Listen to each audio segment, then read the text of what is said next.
আপনার ভাগ্য খারাপ, কপাল খারাপ, পৃথিবীতে 3টি আলামত বা চিহ্ন দেখে আপনি বুঝতে পারবেন। 1 নাম্বার, রাসূল আকরাম সাল্লাল্লাহু আলাইহি ওয়াসাল্লাম বলছেন, অসৎ স্ত্রী, অসৎ আপনার জীবন সঙ্গী, অসৎ আপনার লাইফ পার্টনার।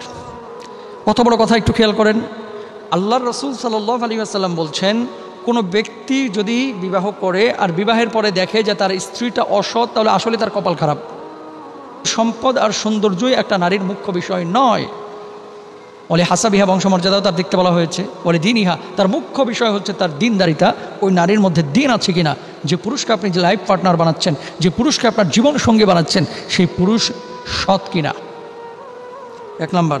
2 নাম্বার, আল্লাহ রাসূল সাল্লাল্লাহু আলাইহি ওয়াসাল্লাম বলেছেন, অল মাসকানুসু, খারাপ বাসস্থান যা রয়েছে।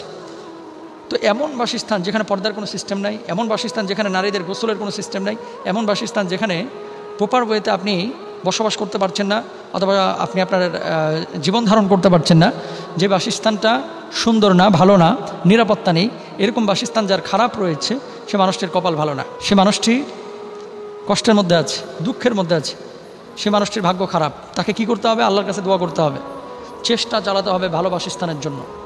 যদি চেষ্টা করেন, আল্লাহ তাআলা নিশ্চয়ই ব্যবস্থা করবেন ইনশাআল্লাহ তাআলা। তারপর আসেন 3 নাম্বার, কপাল খারাপ বোঝার আরেকটি উপায় বা আলামত আল্লাহ রাসূল সাল্লাল্লাহু আলাইহি ওয়াসাল্লাম বলেছেন, ওয়াল মারকাবুসসু, অর্থাৎ অনুপযোগী বাহন। এটা মনে হয় আমাদের বাংলাদেশের অনেক মানুষেরই রয়েছে।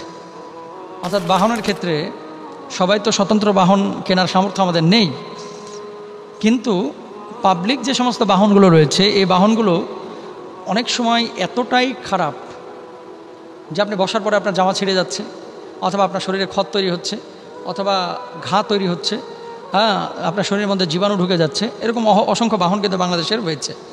তো এগুলো কিন্তু খারাপ লক্ষণ, এগুলো ভালো লক্ষণ না।